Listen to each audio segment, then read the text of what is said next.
Alhamdulillah, segala puji syukur kehadirat Allah Subhanahu wa taala yang telah melimpahkan rahmat, taufik, hidayah dan inayahnya kepada kita semua sehingga kita dapat mengikuti kembali kajian perantau online.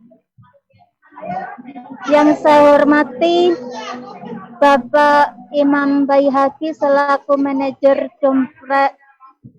Jenderal Manajer Dompet Duafa Hong Kong yang dimuliakan Allah. Sebelumnya terima kasih telah memberi sarana kepada kami sehingga kami tetap dapat mengikuti pengajian pada hari ini walaupun keadaannya masih belum kondusif. Yang saya hormati Bapak Ustadz Fajar Safari Nugraha yang dimuliakan Allah. Selamat bergabung, salam kenal dari kami. Dan selamat bergabung untuk memberikan nasihat-nasihat dan tausiah-tausiahnya, memberikan ilmu-ilmunya kepada kami tentang sabar dan syukur dalam kehidupan. Yang saya hormati ukti-fillah sekalian yang dirahmati Allah, selamat bergabung, selamat berjumpa kembali untuk mengikuti pengajian perantau online.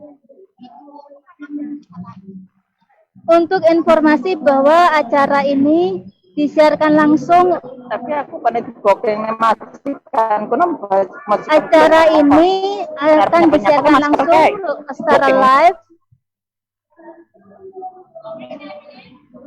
Baik, untuk informasi bahwa acara ini akan disiarkan langsung atau live melalui Facebook Dompet Duafa Hong Kong dan rekamannya akan diupload di YouTube di Dompet Duafa Hong Kong.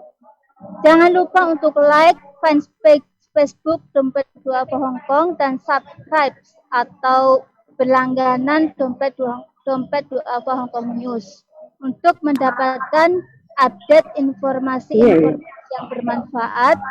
Dan live merah kan mau pakai live merah keluar. Malah. Maaf, ukti ya, tolong di mute dulu ya. Baik, saya ulangi lagi bahwa acara ini akan disiarkan langsung atau live melalui Facebook Dompet Duafa Hong Kong dan rekamannya akan diupload di YouTube Dompet Duafa Hong Kong. Jangan lupa untuk like fanpage Facebook Dompet Duafa Hong Kong dan subscribe atau langganan Dompet Duafa Hong Kong News untuk mendapatkan update informasi-informasi yang bermanfaat dan juga kajian-kajian yang diselenggarakan oleh Dompet Duafa Hong Kong. Kepada Bapak dan ukti fillah sekalian, perkenankan saya di sini sebagai pembawa acara akan membacakan susunan acara pada hari ini. Acara yang pertama yaitu pembukaan, yang kedua pembacaan ayat-ayat suci Al-Quran, yang ketiga mauidhah hasanah, yang keempat doa dan penutup. Baiklah ukti sekalian, untuk mempersingkat waktu, marilah kita buka pengajian pada hari ini dengan bacaan basmalah. Bismillahirrahmanirrahim. Semoga dengan bacaan basmalah tadi kita dapat mengikhlaskan niat kita untuk mengaji pada hari ini sehingga kita dimudahkan untuk menerima nasihat-nasihat dari Ustadz dan ilmu-ilmu dari Ustadz. Dilanjutkan acara yang kedua yaitu pembacaan ayat-ayat suci Al-Quran yang akan dibacakan oleh Ukti Winda Wijayanti. Kepada yang bertugas kami persilahkan. Assalamualaikum warahmatullahi wabarakatuh.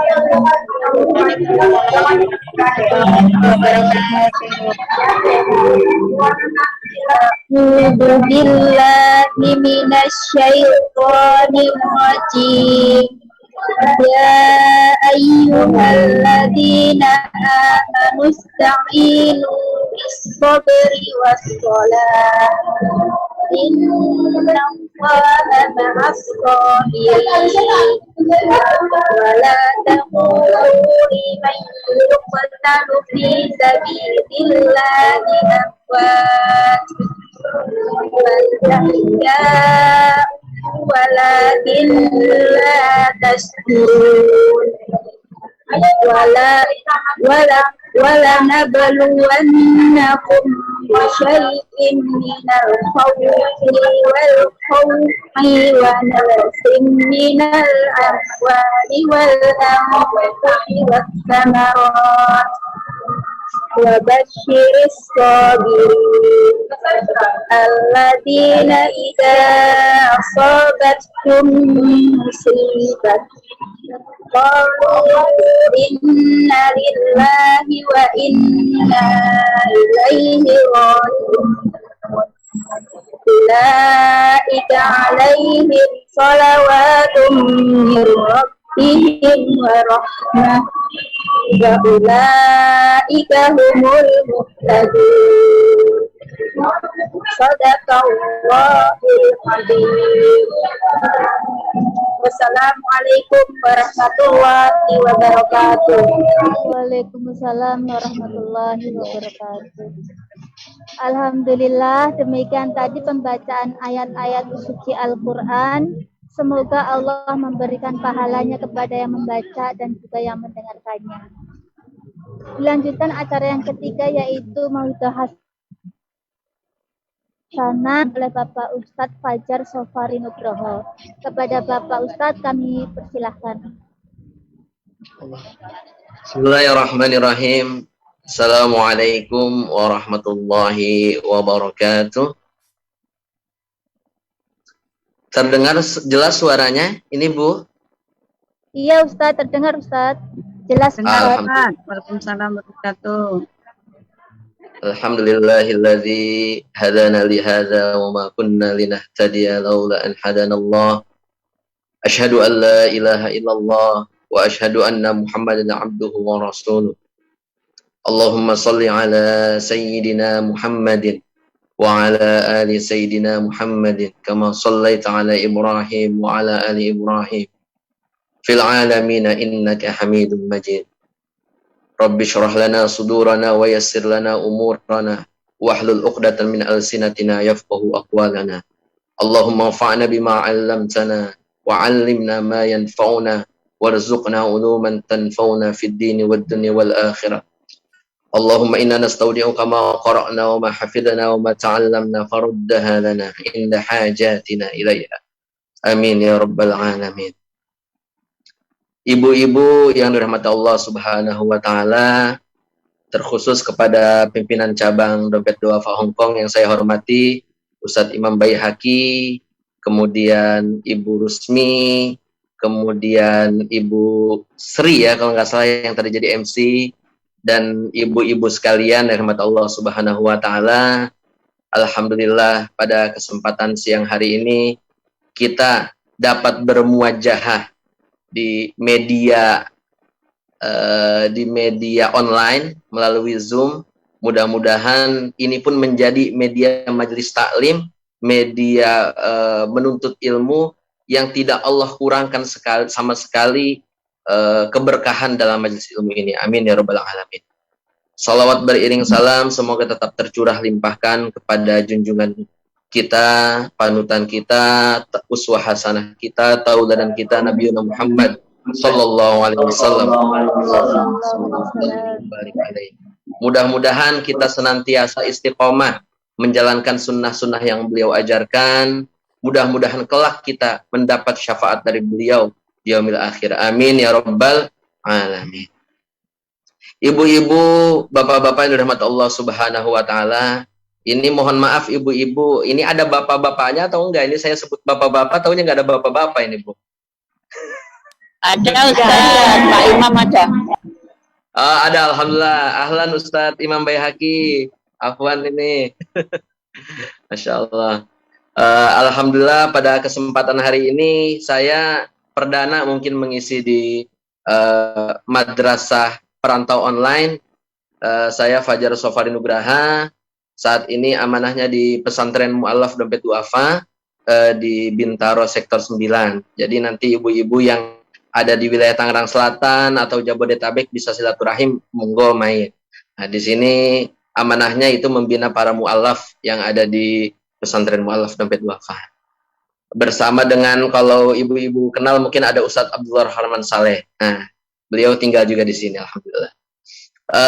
Ibu-ibu sekalian dan bapak-bapak yang rahmat Allah Subhanahu wa taala, tema ini sangat menarik pada siang hari ini. Mudah-mudahan juga menjadi pemicu bagi kita untuk menjadi muslim yang lebih baik dari hari ke harinya. Karena bagaimanapun seorang muslim itu dinilai baik apabila lebih baik daripada hari kemarin. Hari ini lebih baik daripada kemarin. Kalau misalkan hari ini kita lebih buruk daripada hari sebelumnya, kita termasuk orang-orang yang merugi. Baik ibu-ibu, bapak-bapak yang dirahmati Allah Subhanahu wa taala, temanya terkait sabar dan syukur dalam menjalani hidup sehari-hari. Memang ini adalah tema yang mungkin sangat sederhana. Kalau orang menerima musibah, kita tinggal bilang, sabar ya, sabar ya. Tapi memang menjalankannya, Masya Allah, menjalankannya sangat sulit sekali. Karena bagaimanapun setiap manusia itu, setiap pribadi muslim, enggak hanya muslim. Setiap manusia itu diuji dengan ujian yang berbeda-beda.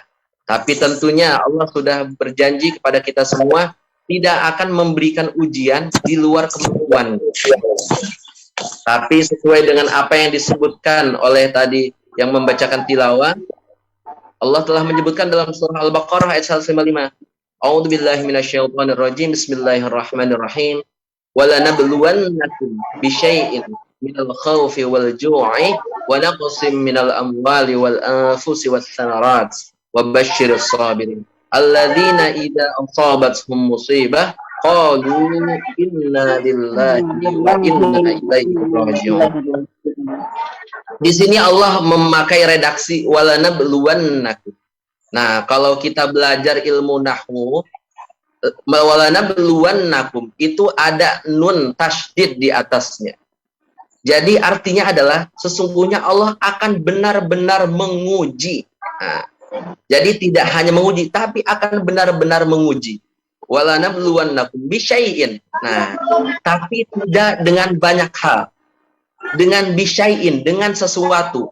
Lain kata ketika Allah menyebutkan biasya'in, dengan banyak hal. Tapi ini Allah hanya menguji kepada seorang manusia itu bisyai'in.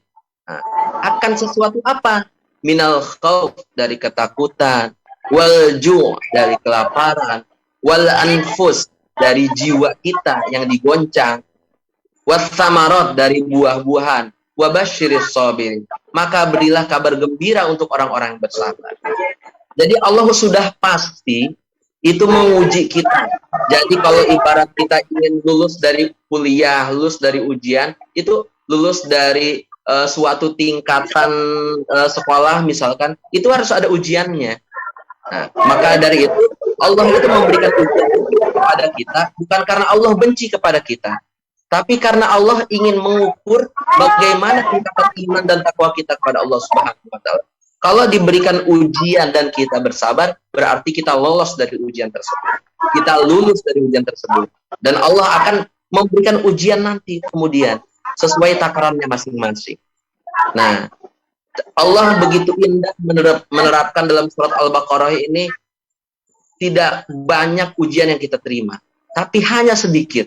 Sesuai dengan kemampuan manusia itu menerima ujian. Nah, tapi ingat, ayat selanjutnya Allah sebutkan, alladzina idza asabathum musibah, apabila seseorang itu diberikan musibah, qalu inna lillahi wa inna ilaihi raji'un. Maka ucapkanlah, sungguhnya semuanya itu milik Allah dan akan kembali kepada Allah Subhanahu wa taala. Jadi kunci utamanya dari sabar, kunci utama dan syukur sebelum kita masuk ke sana, itu adalah kita yakin kepada Allah. Semuanya itu milik Allah Subhanahu wa taala. Semuanya itu Allah yang mengatur. Semuanya itu Allah yang merancang. Nah, kita tinggal menjalaninya. Nah, kalau misalkan ada sesuatu yang terjadi kepada kita, ingat, itu semuanya yang Allah yang berikan kepada kita. Tidak ada satupun, baik itu nikmat, baik itu musibah, itu dari orang lain. Itu hanya melalui perantara orang lain. Sesungguhnya Allah telah mengaturnya untuk kita semua agar derajat kita lebih mulia dari hari ke harinya. Maka dari itu, tuntunan dari Allah Subhanahu wa taala saat seseorang ditimpa musibah, orang itu harus bersabar atas segala cobaan yang diberikan Allah Subhanahu wa taala. Namun setelah itu ia pun harus mengucap rasa syukur kepada Allah Subhanahu wa taala atas nikmat yang Allah telah berikan selama ini. Tapi tentu syukur itu ada tingkatannya, ibu-ibu dan bapak-bapak sekalian. Kalau kita lihat bersyukur kepada Allah, alhamdulillah, itu adalah tingkatan terendah. Ketika kita mengucapkan alhamdulillah, mata kita diberikan kesehatan, hidung kita tidak pilek, mulut kita tidak sariawan, gigi kita tidak sakit, tangan kita sehat, badan kita sehat, kaki kita sehat. Kita mengucap alhamdulillahi rabbil alamin. Segala puji bagi Allah Subhanahu wa taala. Nah, ketika kita mengucap hal tersebut adalah itu tingkatan syukur yang paling rendah. Tapi itu pun harus kita laksanakan. Karena bagaimanapun itu adalah bentuk dari rasa syukur. Mata kita diberikan nikmat Allah Subhanahu wa taala, alhamdulillah. Tapi setelah itu PR-nya adalah kita harus doing something. Nah, kalau misalkan syukur tingkatan yang lebih tinggi adalah kita harus mengerjakan, kita harus aplikasikan rasa syukur kita itu dalam bentuk sebuah perbuatan. Kalau misalkan mata kita diberikan Allah Subhanahu wa taala dalam keadaan sehat, cara bersyukurnya seperti apa? Selain alhamdulillah, kita bisa membaca Al-Qur'an, kita bisa memandang seluruh ciptaan Allah dan menunjukkan subhanallah, masya Allah, dan lain sebagainya. Itu adalah bentuk syukur kita kepada Allah Subhanahu wa taala. Kalau misalkan kita bersyukur tangan kita diberi kesehatan, alhamdulillah. Setelah alhamdulillah apalagi? Kita membantu sesama kita melalui tangan kita. Kalau misalkan Allah memberikan kita kaki kita sehat, setelah alhamdulillah apalagi? Setelah alhamdulillah kita laksanakan misalkan sholat ke masjid, berangkat ke majelis-majelis ilmu, sholat tarawih, silaturahim. Itu adalah bentuk syukur yang tertinggi. Nah, oleh karena itu, ada lagi bentuk syukur yang tertinggi setelah itu, yaitu bagaimana aplikasi kita ini, aplikasi syukur kita kepada Allah ini bisa bermanfaat bagi orang banyak. Nah, salah satunya pada siang hari ini. Ini adalah bentuk syukur kepada Allah Subhanahu wa taala yang telah memberikan kita media, media online untuk kita bisa sama-sama belajar bersama-sama. Nah, bentuk syukurnya dengan apa? Dengan menginvite teman-teman kita yang belum bisa bergabung. Seperti itu. Karena kebaikannya terus tertular. Seperti itu. Kita mengajak kepada saudara-saudara kita bergabung, ayo kita ikut kajian bersama-sama. Kita sama-sama mengkaji ilmunya Allah Subhanahu wa taala. Ini adalah bentuk syukur tertinggi kepada Allah Subhanahu wa taala. Kita mungkin telah hafal suratnya, kita hafal ayatnya dalam surah surah Ibrahim ayat 7 dijelaskan, wa idza adzana rabbukum la in syakartum la azidannakum wa la in kafartum inna adzabi lasyadid. Sungguhnya jika kamu bersyukur pasti akan aku tambah nikmatnya, dan apabila kita kufur maka sesungguhnya azabku sangat pedih.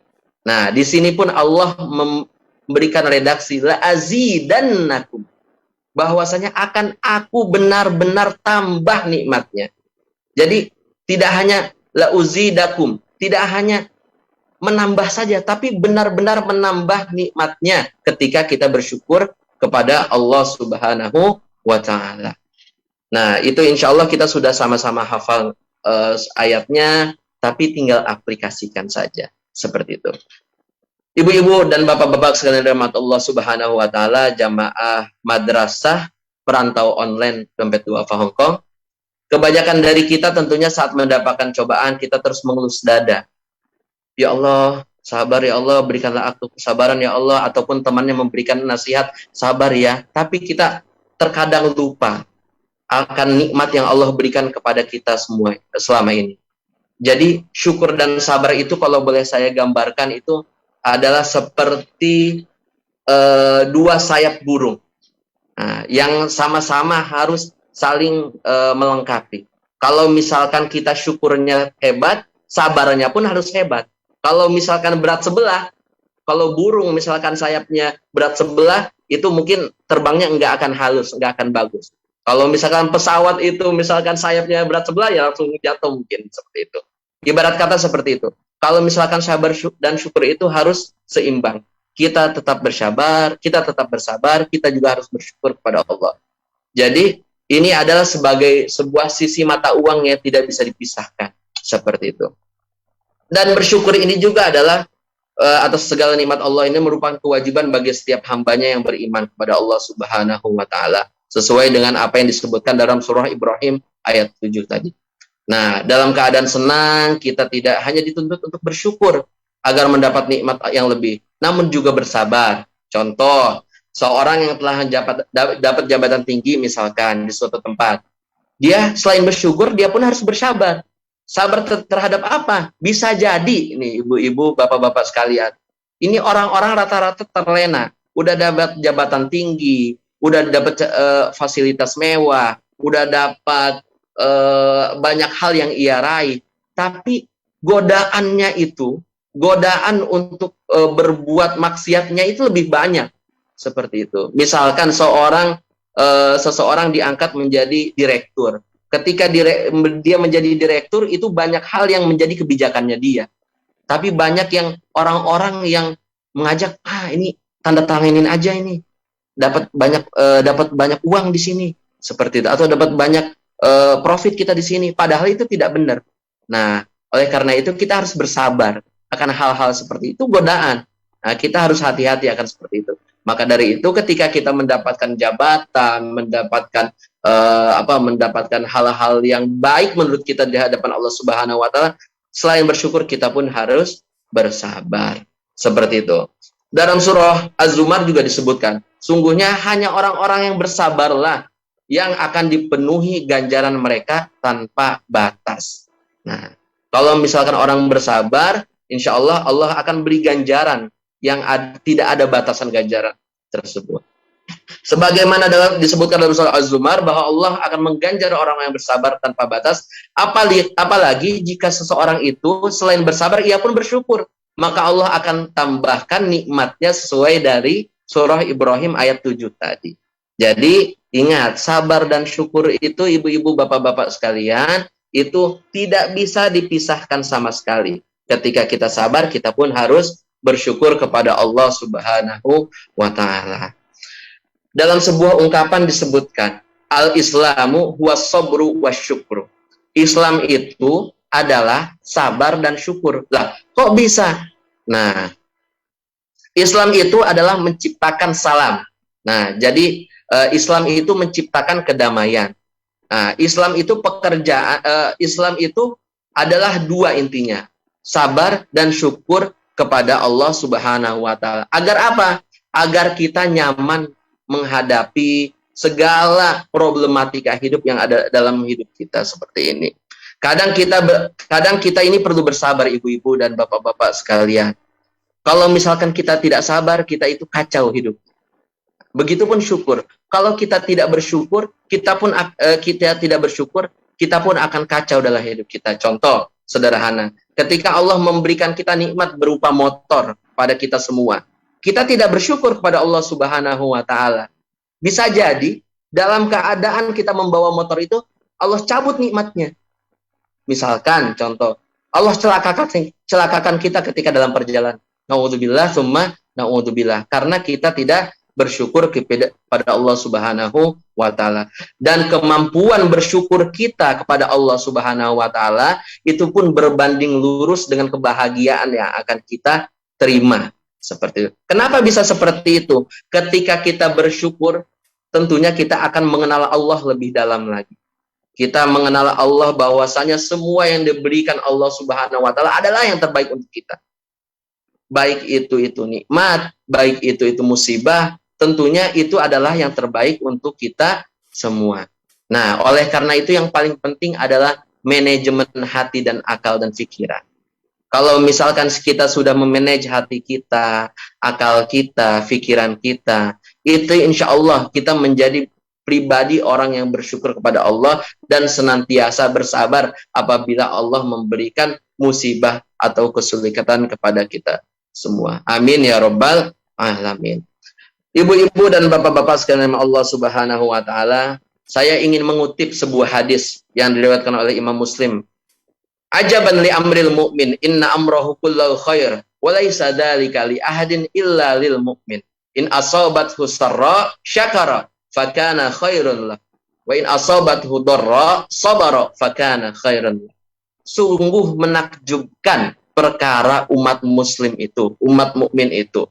Karena semua orang yang mukmin itu penuh dengan kebaikan. Hal ini tidak akan terjadi kepada seorang mukmin saja. Jika dia mendapat kesenangan, dia akan bersyukur. Jika dia akan mendapatkan kesulitan, dia akan bersabar. Maka hal itu pun menjadi kebaikan baginya.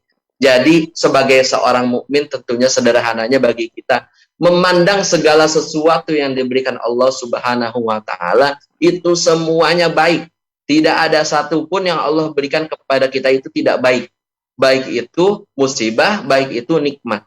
Jadi tinggal kita bagaimana kita bersyukur kepada Allah Subhanahu wa taala ketika kita mendapatkan nikmat dan bersabar kepada Allah Subhanahu wa taala ketika kita mendapatkan musibah.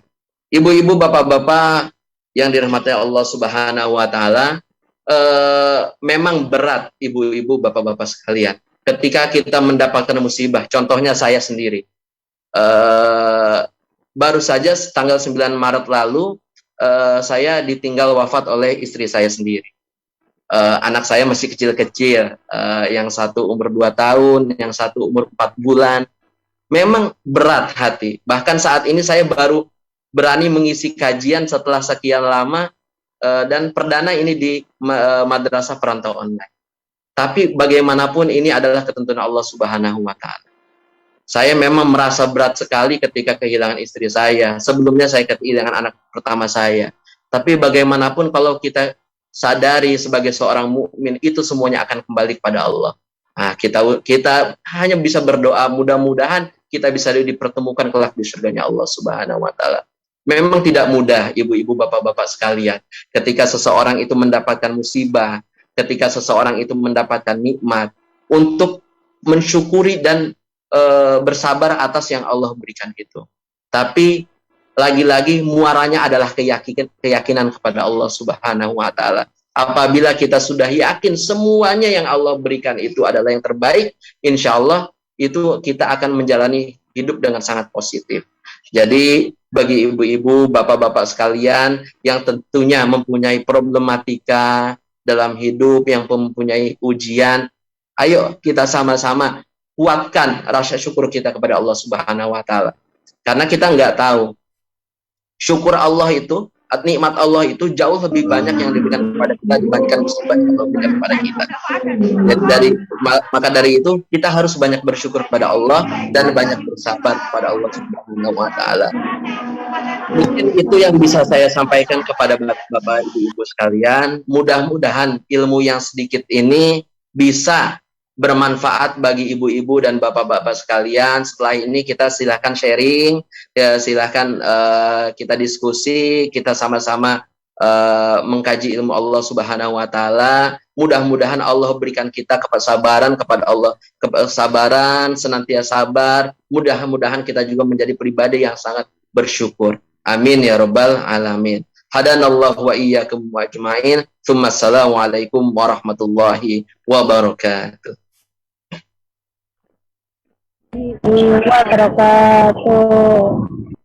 Alhamdulillah, demikian tadi mauidhah hasanah yang telah disampaikan oleh Bapak Ustadz. Semoga bermanfaat, bisa menambahkan ilmu, iman, dan takwa kita kepada Allah. Turut berduka cita Ustadz atas meninggalnya. Terima kasih Bu. Dan bagi Uhti bila mungkin ada yang bertanya, kami persilahkan.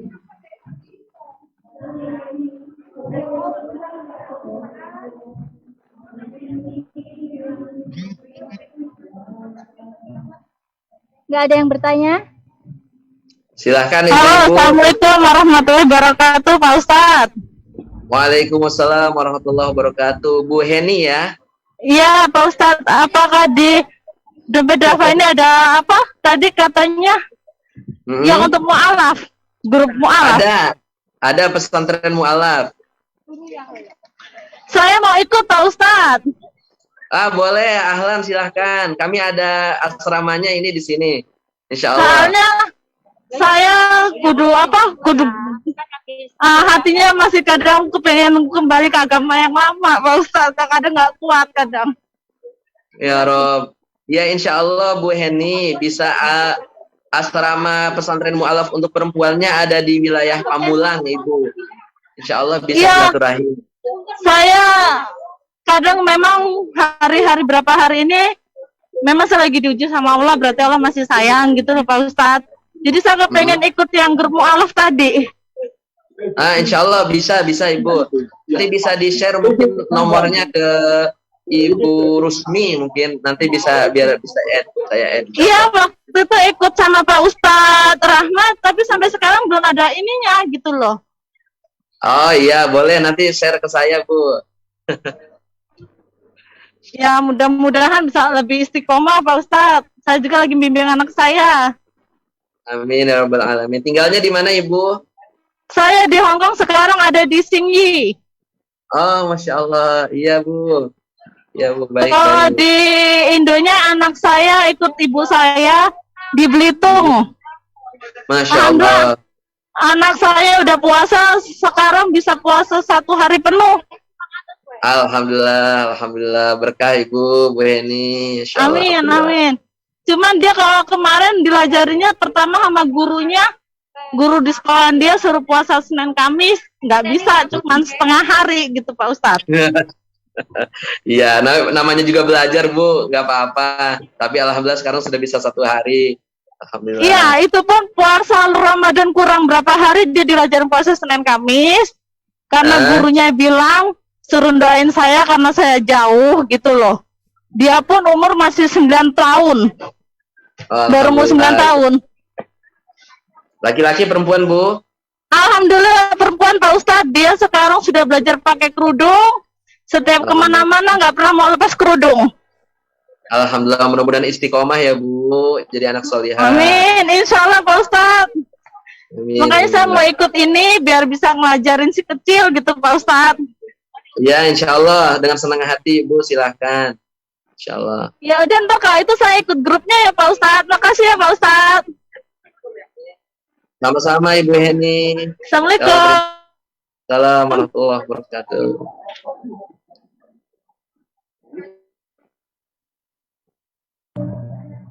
Monggo mungkin ada yang lain mau bertanya. Wabarakatuh Ustaz. Assalamualaikum warahmatullahi wabarakatuh. Yang bertanya sesuai dengan tema kita hari ini kan bersabar. Tapi bagaimana cara kita menyikapi misalnya seseorang yang berhutang kepada kita yang sudah lama kita sudah menagihnya. Terus tapi dia punya alasan nanti. Terus bagaimana menyikapinya? Apa harus tetap sabar?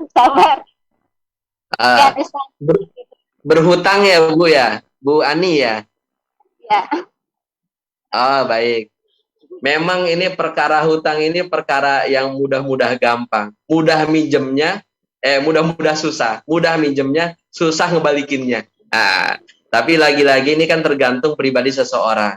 Ya, ketika seseorang itu memang punya punya komitmen untuk kembalikan, insya Allah mudahkan akan mengembalikannya, memudahkan jalan bagaimana cara mendapatkan uang untuk mengembalikannya.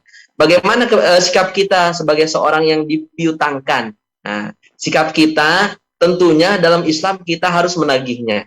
Ya, menagihnya itu wajib hukumnya. Bagaimanapun ada dalam Al-Quran itu ayat yang menjelaskan tentang hutang piutang, bahkan hanya satu halaman itu tentang hutang piutang. Bagaimana Allah mengatur hutang piutang itu harus ditulis, harus ada saksi dan lain sebagainya. Nah, daripada saudara kita ini ditagih di akhirat, lebih baik kita tagih saat ini. Tapi kalau misalkan saudara kita tersebut misalkan benar-benar belum bisa membayarnya, kita tergantung dari kita. Apakah kita memberikan tempo atau kita mengikhlaskan? Seperti itu. Tentunya jika mengikhlaskan dan menyedekahkan itu lebih baik. Tapi kalaupun kita butuh ya nggak usah, nggak masalah. Silahkan disampaikan baik-baik dan ditagih. Karena kita harus menyelamatkan saudara kita. Jangan sampai hutang itu ditagih di akhirat. tapi harus di dunia saja. Seperti itu. Mungkin gambarannya Bu Ani.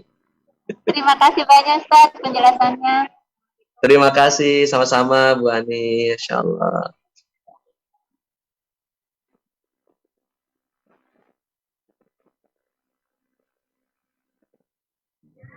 Silakan yang lain yang mau bertanya.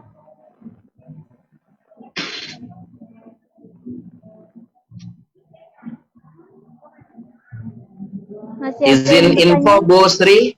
Bu Sri, Monggo, izin monggo. saya menginfokan sesuai dengan tadi yang disampaikan ditanyakan oleh Bu Heni. Jadi memang Dompet Duafa itu punya namanya program pesantren mualaf Dompet Duafa. Jadi mungkin ini bagi ada misalkan ada saudara, ibu-ibu, bapak-bapak sekalian itu kondisinya mualaf dan ingin belajar, itu kita sediakan asramanya. Dan ini gratis 100%. Seperti itu alhamdulillah. Jadi silahkan bisa kontak Ana misalkan ataupun nanti Ustadz Imam Bayahaki. Lokasinya ada di Bintaro dan di Pamulang yang berasrama dan di Pekanbaru. Ada 3 lokasi yang berasrama. Selebihnya seperti di Alor, seperti di Manado itu belum berasrama. Jadi silahkan bagi ibu-ibu, bapak-bapak yang punya saudara ingin memperdalam Islam lebih dalam lagi dan ingin bermukim bisa kontak. Seperti itu. Sri.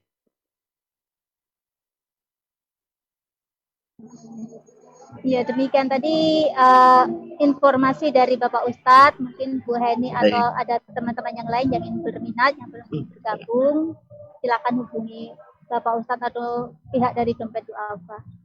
Ada yang lain ingin bertanya? Mangga, yang lain silahkan. Di luar tema juga nggak apa-apa, ya Pak ya. boleh, silakan.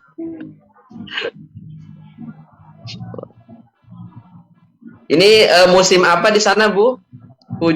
Hujan panas, atau bagaimana? Musim panas ya? Allah. Ini anak-anak ini kan lagi holiday Ustaz, jadi banyak yang libur, ada anak Filipina, ada anak Indo juga, tapi semuanya pada nyalain musik. Oh, Masya Allah. Jadi mohon maaf sangat mengganggu. Ya, insya Allah Ibu. Masya Allah, ini berarti ujiannya tambah hebat ini di sana. Lagi musim panas, Ramadan pula, Masya Allah. Insya Allah mudah-mudahan ibu-ibu diberikan kesabaran. Amin, Allahumma amin. Sudah nggak ada yang bertanya lagi? Ada. Oh, silakan. Silakan Bu. Ada. Assalamualaikum. Assalamualaikum warahmatullahi wabarakatuh. Ibu Yati ya? Ya. Assalamualaikum warahmatullahi wabarakatuh, Pak Ustadz. Waalaikumsalam warahmatullahi wabarakatuh, Bu Yati. Ya, saya mau bertanya. Ini ada kakak saya yang lagi sakit. Terus kan, apakah saya bisa membayarkan zakat dari kakak saya itu bisa nggak, Ustadz? Membayarkan apa? Membayar zakat fitrah. Oh, baik. Kakaknya boleh tahu laki-laki atau perempuan? Laki-laki, Pak Ustadz. Oh, laki-laki. Udah berkeluarga, tapi sedang sakit. Oh, baik. Bekerja atau tidak, Ibu? Sudah tidak bekerja karena lagi keadaan fisik nggak kuat. Artinya dalam keluarga tersebut tidak ada pendapatan sama sekali? Ya, nggak ada. Baik Ibu. Jadi bagaimanapun terkait zakat itu tidak dibebankan kepada semua orang. Ketika dia memang tidak mampu sama sekali membayar zakat, justru dia tidak harus membayar zakat. Justru dia harus menerima zakat. Seperti itu. Jadi nanti berarti kategorinya kakaknya Ibu itu orang yang berhak menerima zakat. Seperti itu. Bagaimana jika saudaranya ingin membayarkan? Itu dipersilahkan. Tapi lebih baik beliau menjadi asnaf zakat. Seperti itu, Ibu. Allah Ya. Makasih, Bapak. Ya, sama-sama, Bu Yati. Baik.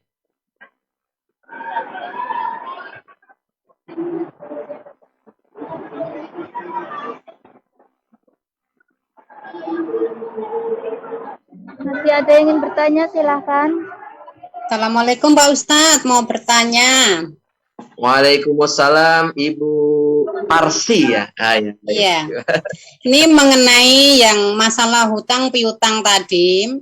Biasa kita kan mau menagih sudah berulang kali ditagih tidak dihiraukan. Terus malah justru kadang diblokir, WhatsApp tidak WhatsApp tidak semua diblokir. Terus di sisi lain kita mau mengikhlaskan, tapi di yang sananya itu selalu pamer dengan kemewahan, dengan belanja-belanja yang ini.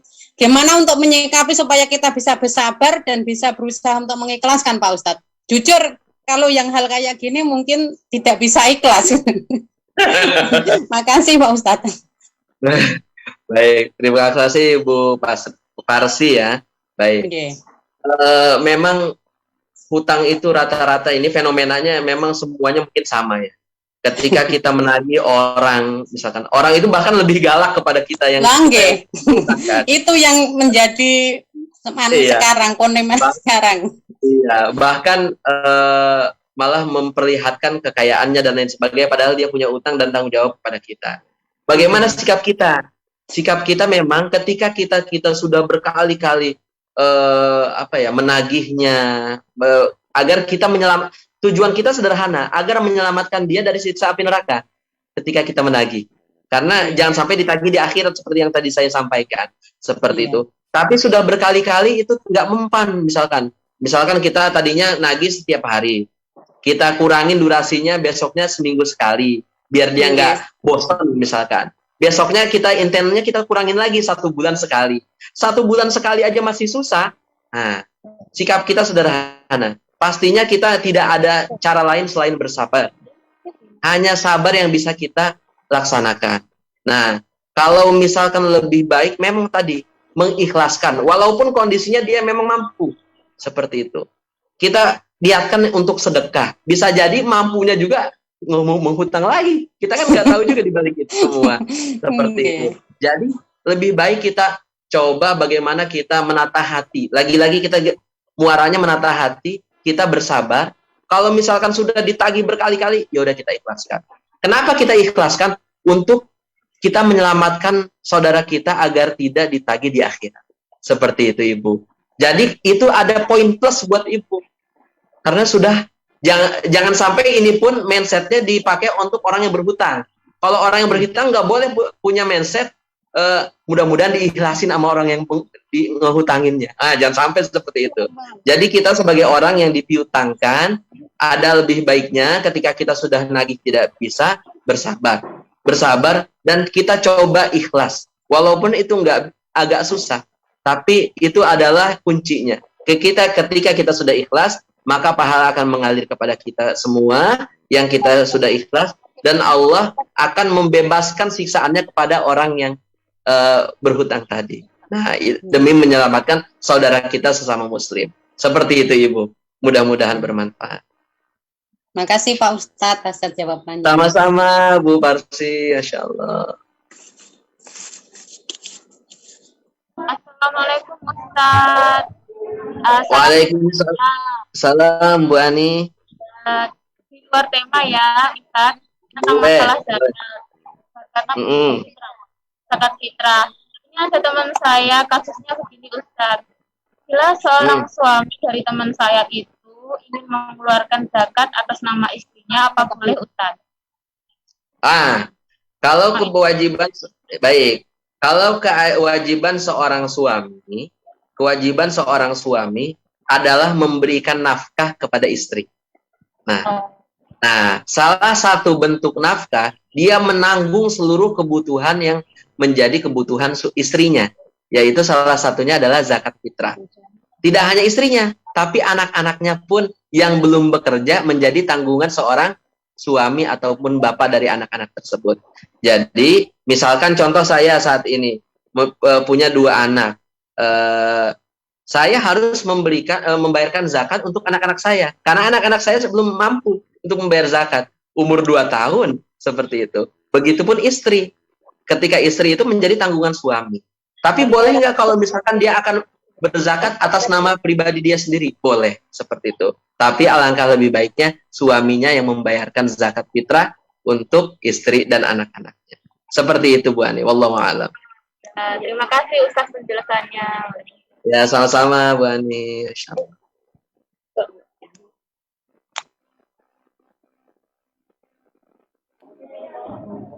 Masih ada yang lain yang ingin bertanya, silahkan.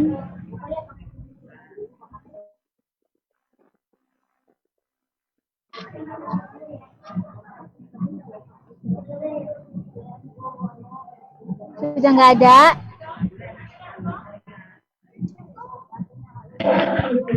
Halo, assalamualaikum. Waalaikumsalam. Waalaikumsalam warahmatullahi wabarakatuh. Oh iya, perkenalkan saya Maksima. Saya ingin bertanya di luar tema juga, Ustaz. Baik Ibu Maksima. Iya. Saya juga karena saya juga walaupun udah lama masuk Islam, tapi untuk pengetahuan mungkin saya belum banyak. Ini mengenai masalah untuk maaf untuk wanita kadang itu seperti mengeluarkan angin yang bukan dari dubur, maaf dari alat kelamin gitu ya. Kadang itu ya, kadang seperti ada angin. Apakah itu membatalkan wudu, Ustaz? Baik. Terima kasih atas jawabannya. Assalamualaikum warahmatullahi wabarakatuh.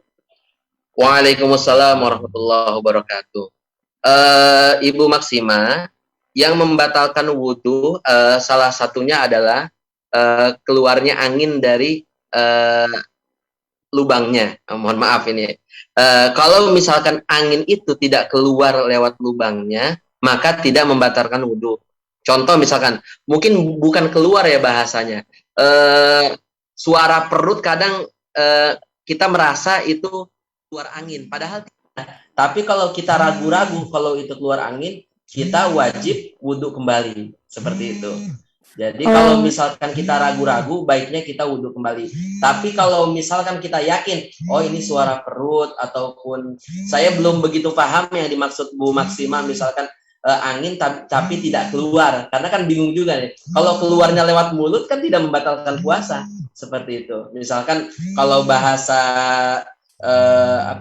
sendawa misalkan, ketika kita itu kan kita mengeluarkan angin juga, tidak membatalkan puasa. Tapi kalau lewat bawah itu membatalkan puasa. Tapi kalau ragu-ragu, lagi-lagi ini Ibu, kalau ragu-ragu lebih baik kita berwudu kembali. Dalam ini adalah bentuk ikhtiyat, karena bagaimanapun tidak sah kita sholat kalau misalkan kita tidak berwudu. Nah, bentuk kehati-hatian kita untuk menjalankan ibadah. Seperti itu Ibu Maksima. Wallahu a'lam. Iya. Terima kasih Ustaz atas jawabannya. Alhamdulillah. Jadi selama ini memang kadang itu ragu gitu. Jadi akhirnya saya kembali lagi wudu gitu. Baik. Jadi takutnya memang benar-benar membatalkan wudu gitu. Terima kasih baik. Ustaz. Terima kasih juga untuk moderator yang telah memberikan waktunya kepada saya. Terima kasih, sama-sama Bu Maksima.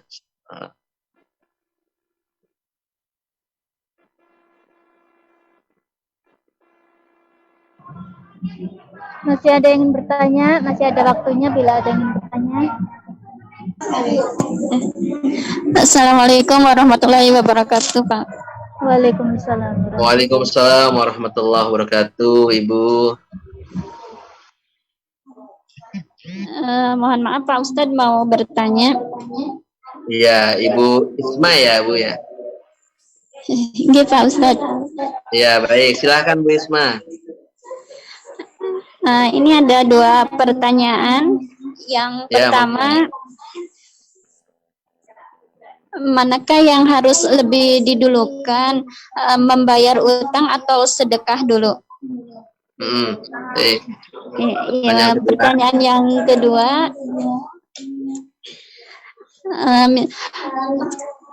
misalkan kan lagi sholat, terus dalam membaca suratnya itu lupa lagi gitu. Apakah harus berhenti atau diganti dengan surat yang lain? Baik. Ya, mungkin itu saja Pak Ustadz. Terima kasih. Assalamualaikum warahmatullahi wabarakatuh. Assalamualaikum warahmatullahi wabarakatuh. Terima kasih Bu Isma. Jadi pertanyaan pertama, manakah yang harus didahulukan antara hutang dan sedekah? Kita lihat, sedekah itu sifatnya, sedekah itu adalah ketika kita memiliki harta lebih ataupun harta sedikit pun kita harus bersedekah. Tapi yang lebih urgent itu adalah membayar hutang, karena itu menyangkut pribadi kita kepada orang yang bersangkutan dan kepada Allah Subhanahu wa Ta'ala. Jadi jawaban sederhananya adalah membayar hutang dulu baru bersedekah. Seperti itu Bu Isma. Itu jawaban singkatnya. Nah, yang kedua tadi terkait, mohon maaf Bu Isma, tadi saya lupa. Lupa surat dalam membaca Al-Quran. Dalam sholat. Baik, ketika seseorang lupa dalam membaca salah satu potongan ayat dalam Al-Quran ketika sholat, ketika dia sedang menjadi seorang imam, maka tugas makmum untuk membenarkan. Ya. Nah, maksudnya gini Pak Ustaz, kalau sendiri gimana? Kalau ketika sendiri, misalkan contoh, kita baca surah Al-Kafirun, misalkan. Ayat ketiga kita muter-muter sampai nggak selesai-selesai, misalkan. Ya kan? La abudu mata abudud. Misalkan kita nggak selesai-selesai itu. Langsung ganti surat yang lain, yang dihafal saja. Seperti itu. Jadi, otomatis langsung ganti surat yang lain saja. Kalau misalkan kita masih sambil murojaah, misalkan kita sedang menghafal juz 30, kemudian kita sambil murojaah agak lupa, kita pelan-pelan ingat-ingat misalkan. Nah, tapi kalau sudah mentok langsung ganti surat, seperti itu. Begitu Bu Isma. Biasa seperti itu, saya suka mentok. Baik, jadi ketika sudah lupa, cari surat yang lebih mudah dan benar-benar dihafal. Seperti itu Bu Isma. Karena ikhtiarnya tadi kan mau sambil murojaah. Kalau misalkan nggak usah dipaksakan. Seperti itu Bu Isma. Terima kasih Pak Ustadz. Sama-sama Bu Isma. Assalamualaikum warahmatullahi wabarakatuh.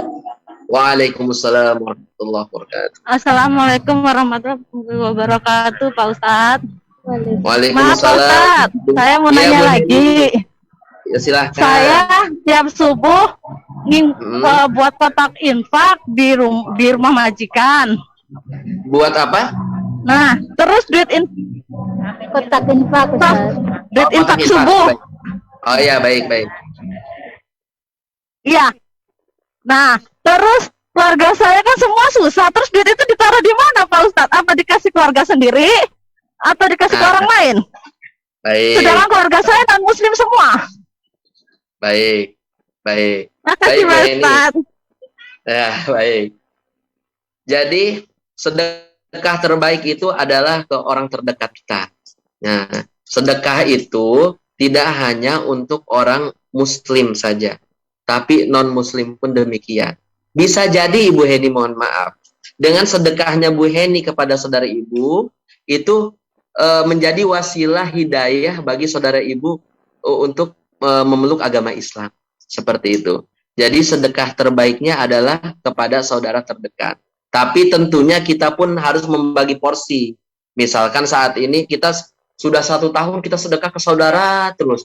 Kita padahal ingin punya sedekah ke anak yatim misalkan. Ataupun kepada fakir miskin. Nah, bagaimana caranya ibu membagi porsinya? Misalkan punya uang 500.000, setengahnya untuk saudara, setengahnya untuk fakir miskin ataupun rumah yatim dan lain sebagainya. Seperti itu. Tapi kalau misalkan sedekahnya itu kadang-kadang misalkan itu lebih baik ke saudara terdekat terlebih dahulu. Bisa jadi itu menjadi wasilah ibu lagi-lagi untuk saudara ibu memeluk agama Islam. Seperti itu Bu Heni, wallahu a'lam bishawab. Satu lagi Pak Ustadz, masalah Silakan. Itu zakat yang misalnya duit kita gaji yang katanya suruh disisihkan 2,5% itu Pak Ustadz. Baik. Nah, misalnya kayak saya kan sekarang bukannya buka keluarga ya Pak Ustadz. Saya ingin ngasih utang keluarga saya, orang tua saya gitu loh. Ingin itu apa, banyak Bu? banget. Melunasin hutang. Oh iya, lunasin hutang, baik. Nah, sedangkan gaji saya untuk berapa bulan, setahun pun kayaknya belum cukup Pak Ustadz. Makanya apakah saya harus menyisihkan 2,5% Atau gimana Pak Ustadz untuk bayar hutang atau tetap menyisihkan yang untuk 2,5% itu? Oh, baik. Terima Baik. kasih. Ada baiknya ini Ibu mulia sekali untuk membayar hutang keluarga seperti itu. Jadi, alangkah lebih baiknya Ibu selesaikan dulu. Kalau misalkan ada takarannya, misalkan 85 gram emas kira-kira Ibu akan peroleh dalam 1 tahun, ya. Misalkan nominalnya menjadi 85 gram emas, itu sudah terhitung zakatnya 2,5% setiap bulannya, seperti itu. Nah, ketika misalkan 2,5 kita hitung-hitung setelah dikurangi dengan hutang dan lain sebagainya dan kewajiban-kewajiban lainnya itu tidak sampai 85 gram emas, maka kita tidak diwajibkan untuk mengeluarkan zakat profesi seperti itu. Jadi utamakan hutang dulu karena itu adalah kewajiban. Apalagi ini ibu untuk membantu keluarga seperti itu, Bu. Wallahu a'lam.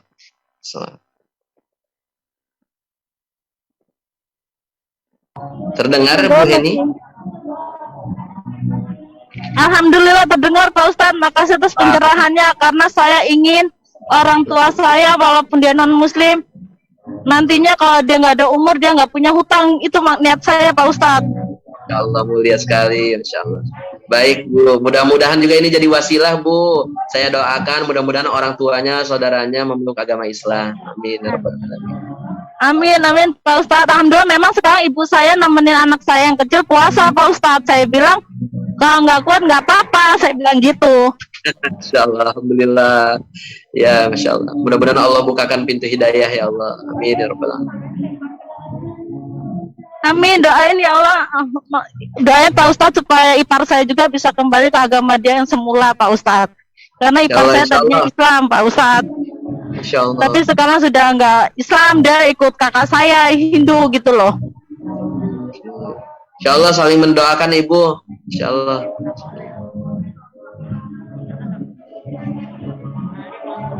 Assalamualaikum warahmatullahi wabarakatuh. Waalaikumsalam, Ibu Wijayanti ya Bu ya? Iya dari Yunong. Oh baik, Ted, Ibu silakan Bu. mohon Baik. maaf ini mau bertanya. Monggo. Kalau mau swab test itu membatalkan puasa apa enggak? Kan itu dimasukkan cotton bud lewat hidung sama tenggorokan Pak itu kan? Itu membatalkan puasa apa enggak? Terima kasih Baik. saja. Soalnya ini kan pemerintah Hongkong sekarang menggerakkan semua kan harus swab test semuanya tanpa terkecuali. Lah ini kan kita mau swab gitu loh. Itu membatalkan puasa apa enggak itu? Terima kasih atas Baik. jawabannya. Baik Bu Wijayanti, memang saat ini swab test ini menjadi sebuah sebuah keharusan dan kewajiban. Dan apalagi kita sebagai seorang muslim itu harus berpuasa. Bagaimanapun sebenarnya ini sudah ada fatwanya kalau nggak salah saya cek dulu mungkin nanti. Tapi info yang saya dapatkan menurut fatwa MUI itu tidak membatalkan puasa. Tapi jika swab test itu bisa dilaksanakan di malam hari ataupun sebelum sahur itu lebih baik seperti itu. Tapi info yang saya dapatkan, izin nanti mungkin saya cek kembali, itu tidak membatalkan puasa. Seperti itu. Mungkin ibu-ibu sudah ada yang buka fatwa dari MUI, silahkan bisa dicek. Seperti itu. Sudah Pak. Seperti itu gambarannya Bu Wijayanti. Oh enggak, berarti boleh enggak? Maksudnya enggak, berarti Boleh. puasanya enggak usah dibatalin. Ya boleh. Tapi lebih baik kalau misalkan malam itu lebih baik. Soalnya di sini enggak ada malam, Pak. Biasanya yang ini, baik. yang kan jam kerja. Puasa banyak Baik, ini ya. baik. Ini. Nah ini izin saya bacakan Bu Wijayanti. Ternyata MUI sudah memutuskan bahwa tes swab dan rapid antigen tidak membatalkan puasa. Seperti itu. Oh, nggih. Terima kasih nggih Ustaz nggih jawabannya. Ya, sama-sama Bu Assalamualaikum. Wijayanti. Assalamualaikum warahmatullahi wabarakatuh. Alhamdulillah tes yang tadi cuma di sini kok Ustadz, nggak sampai ke atas sini. Biasa Oh cuma iya, nggak di sampai rongga ujung ya? sini. Iya, nggak sampai ke atas. Jadi nggak sampai ke, cuma kan katen pejak jam atau kira-kira hanya setengah senti gitu aja, nggak perlu sampai dalam. Mungkin itu yang tidak membatalkan balik. Tapi kalau sampai ke dalam nggak tahu nih. Cuma tapi memang iya baik Bu. Tapi memang MUI sudah mengeluarkan fatwanya swab antigen maupun rapid test itu tidak membatalkan puasa. Jadi bagaimanapun misalkan sampai dalam pun itu tidak membatalkan puasa. Seperti insyaallah. Seperti wallahu a'lam bishawab. Terima kasih.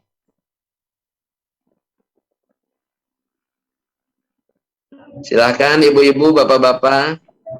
Mungkin masih ada yang Ustaz mau tanya kembali, ini yang mengenai zakat mal itu, zakat profesi, yang ini begini, kalau tiap bulan teman saya itu menyisihkan 22,5% untuk zakat mal. Dia menyerahkan itu zakat mal. Apa itu termasuk zakat mal atau dinamakan sedekah, Ustaz? Karena selalu saya, kalau kitanya membacakan doa itu zakat mal gitu, kalau kita mendoakan gitu. Jadi itu termasuk kita sedekah atau zakat mal? Baik. Kalau nominalnya 2,5%, 2,5% itu tetap dari namanya gaji kita setiap bulannya. Ya, dari gaji setiap bulannya itu sebutannya memang zakat profesi. Kalau menurut ulama kontemporer, Ibu menurut Al-Qaradawi. Tapi itu adalah bagian dari zakat mal. Nah, zakat profesi itu bagian dari zakat mal. Selain juga zakat peternakan, terus zakat pertanian. Nah, itu zakat profesi pun masuk dari zakat mal karena berhubungan dengan harta. Nah, kalau zakat fitrah berhubungan dengan pribadi masing-masing. Seperti itu, bukan hartanya. Begitu, Ibu. Allah a'lam bishawab. Terima kasih, Ustadz. Sama-sama, Ibu Parsi. Assalamualaikum warahmatullahi wabarakatuh, Pak Ustadz. Waalaikumsalam, Bu Heni ya. Iya, nanya lagi, maaf Pak Ustadz. Silakan Ibu. Saya kan kepingin keluarga saya semua muslim, tapi ipar saya kan tadinya dari Islam tuh. Apa bisa kalau kita mendoakan dia ke Islam lagi, apa itu tidak dimaukan murtad, Pak Ustadz? Gimana Ibu, kan tadi sudah murtad ya, sudah keluar muslim. Iya, terus saya tuh kepengen keluarga saya semua masuk muslim sih. Alhamdulillah ibu saya juga udah ngizinkan saya pakai jilbab apa. Nah, terus saya kepengen ipar saya itu kembali ke agama dia. Apakah itu bisa Pak Ustadz dalam ajaran agama Islam? Karena saya juga banyak belum mengerti tentang Islam gitu loh Pak Ustadz. Dan juga satu Pak Ustadz, saya mau tanya lagi, apakah kita umat muslim boleh makan daging kodok? Kemarin kata teman saya boleh makan daging kodok. Yang saya tahu yang haram itu cuman babi. Saya alhamdulillah memang sekarang nggak makan babi lagi. Itu dulu saya makan. Jadi yang saya tahu banyak babi. Makanya saya tanya kodok itu apa boleh gitu ke mama. Jika nyuruh saya makan kodok saya nggak mau gitu Pak Ustadz. Makasih Pak Ustadz. Oke, baik. Ibu Heni, pertama terkait saudara ibu yang sudah murtad. Dalam Al-Quran disebutkan alladzina amanu summa kafaru summa amanu summa zdadu kufran. Nah, jadi ada batasannya, Bu. Ketika seorang beriman, kemudian dia kafir, kemudian dia beriman lagi, itu diperbolehkan. Seperti itu. Tapi kalau setelah itu dia kafir lagi, nah, itu batasannya. Itu sudah tidak bisa lagi. Jadi, ketika seorang sudah beriman, kemudian kafir, beriman kembali, itu diperbolehkan. Tapi kalau kafir kembali, nah, itu yang tidak diperbolehkan. Jadi, saudara ibu masih boleh kembali kepada agama Islam. Itu berarti hitungannya murtad dan kembali. Seperti itu, Ibu. Nah, kemudian, terkait daging katak ya, Bu ya? Daging kodok. Nah, ini rata-rata kan kita di Indonesia ini menurut mazhab Syafi'i. Itu menurut mazhab Syafi'i yang selama ini saya anut, yang selama ini saya jalankan, itu daging kodok itu tidak halal untuk dimakan, Ibu. Mohon maaf. Nah, karena Nabi melarang untuk membunuh kodok. Kemudian dalam mazhab Imam Syafi'i disebutkan bahwasanya bahwa memakannya pun juga dilarang. Seperti itu Ibu Heni. Jadi nanti disampaikan saja kalau memakan kodok itu tidak dihalalkan seperti itu. Alhamdulillah, berarti saya benar ya Pak Ustadz, walaupun saya masih awam banget, saya tidak mau makan Pak Ustadz.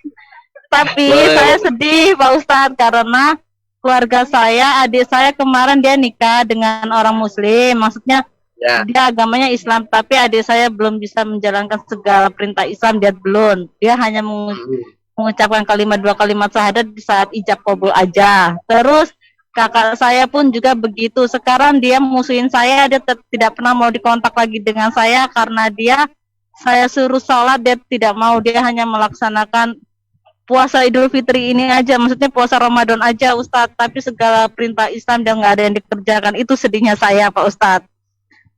Nah, kalau keluarga saya, orang tua saya pun memang dari turun-temurun rata-rata Islam dan Hindu. Bapak saya juga tadinya dia Islam, sekarang Hindu, masih Hindu ikut ibu saya. Waktu dia nikah dulu dengan ibu saya, dia masuk Hindu Pak Ustadz. Makanya saya sekarang dapat hidayah, saya sedih. Kata ibu saya jadi anak durhaka karena saya dulu mengucapkan 2 kalimat syahadat di saat nikah. Akhirnya saya pisah, kata ibu saya, itu hasil anak durhaka katanya. Tapi saya tetap bersyukur dengan Allah karena apa?